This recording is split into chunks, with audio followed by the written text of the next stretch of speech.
Assalamualaikum, halo guys, kembali lagi dengan saya Indra. Kali ini kita akan kembali masuk ke dalam segmen otomotif. Iya, kendaraan listrik saat ini sedang digemari di tanah air, apalagi secara global.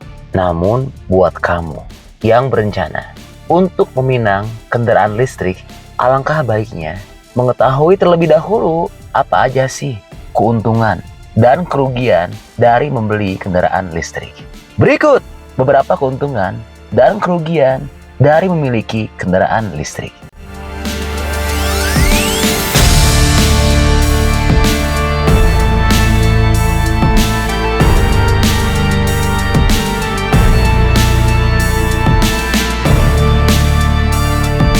Pertama, bebas PPNBM. Membeli mobil listrik tidak dikenakan biaya pajak penjualan atas barang mewah atau PPNBM pada Peraturan Pemerintah Nomor 74 Tahun 2021. Tercatat bahwa PPNBM pada mobil listrik dapat dikenakan sebesar 15% dan dasar pengenaan pajak sebesar 0%. Jika harga kendaraan listrik bebas PPNBM, diharapkan harga jual barunya lebih terjangkau. Dengan demikian, lebih banyak konsumen yang tertarik untuk membeli mobil listrik.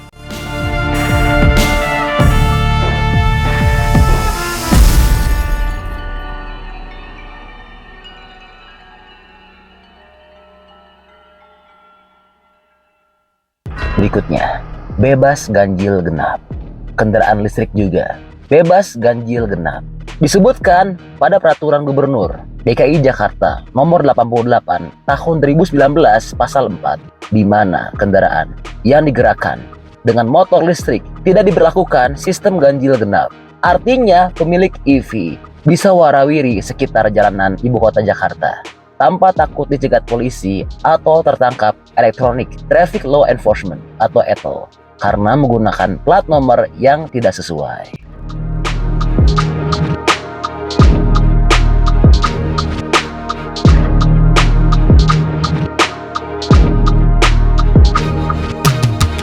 Berikutnya, pajak tahunan lebih murah. Pajak tahunan kendaraan listrik juga lebih murah. Berdasarkan Peraturan Menteri Dalam Negeri Nomor 1 Tahun 2021, pada Pasal 10 dan Pasal 11 tertulis bahwa pajak kendaraan listrik hanya mencantumkan 10% dari harga normalnya. Sebagai contoh, Hyundai Ioniq 5 termahal dijual 859 juta dengan NJKB sebesar 540 juta. Perhitungan pajak tahunan yaitu PKB sama dengan NJKB dikali 2%, menghasilkan angka pajak 10,8 juta. Namun dengan adanya insentif pajak kendaraan listrik sebanyak 10%, maka pajak tahunan Ioniq 5 termahal menjadi Rp1.080.000 aja per tahunnya. Wah, murah banget ya.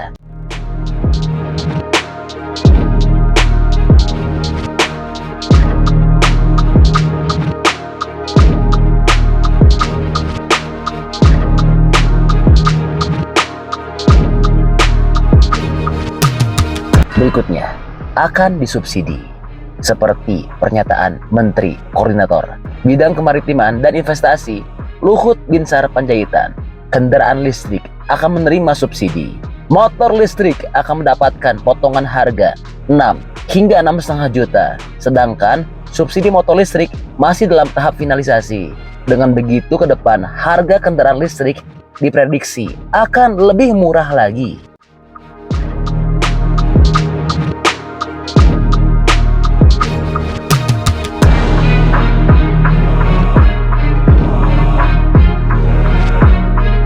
Berikutnya, bisa lebih murah ke depannya. Harga mobil listrik sendiri diprediksi bisa turun cukup signifikan, terutama apabila berbagai merek otomotif mulai memproduksi baterai dalam negeri.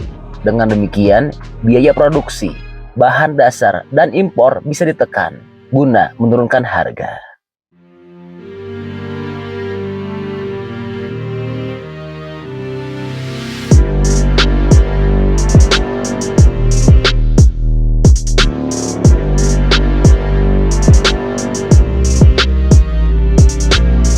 Berikutnya, kualitas udara meningkat.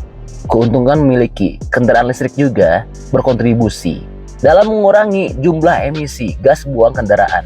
Lantaran kendaraan listrik tidak menghasilkan polusi udara sama sekali saat dikendarai. Dengan demikian, kualitas udara, terutama dalam kota-kota besar, bisa meningkat secara optimal.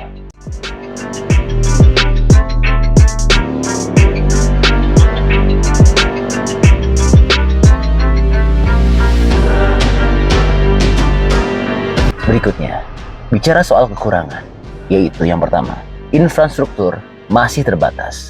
Sementara dari sisi kekurangannya, infrastruktur untuk kendaraan listrik masih cukup terbatas di Indonesia. Juga ekosistem masih dalam proses pembangunan. Memiliki kendaraan listrik menjadi kurang ideal untuk masyarakat di luar kota-kota besar. Mengingat masih terbatasnya tempat stasiun pengecasan baterai.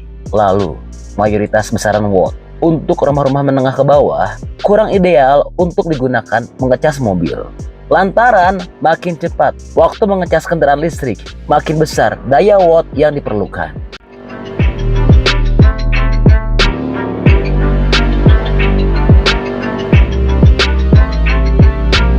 Berikutnya, harga baterai mahal. Meski pembuatan baterai dalam negeri bisa memangkas harga mobil, harga baterai itu sendiri tetap menjadi salah satu komponen termahal pada kendaraan listrik. Sebagai contoh, harga baterai Hyundai Ioniq 5 dikatakan setengah dari harga mobil itu sendiri. Dengan kata lain, harga baterai mobil ini mencapai angka 400 jutaan atau lebih. Kalau secara umum, baterai mobil EV itu harganya 40 hingga 50% dari harga kendaraan. Per modulnya untuk Ioniq 5 itu antara 30 juta hingga 40 juta, kata Tony Hardianto, Head of Part Department PT Hyundai Motor Indonesia beberapa waktu lalu. Ya, jadi itu beberapa kelebihan dan kekurangan dari memiliki kendaraan listrik. Nah, kira-kira teman-teman pilih mana nih antara mobil listrik atau kendaraan konvensional dengan mempertimbangkan keuntungan dan kerugian dari memilikinya? Bantu dong, berikan opininya supaya kita semua tahu mana sih yang lebih baik dipilih dan lebih unggul untuk rata-rata masyarakat Indonesia yang kita cintain ini.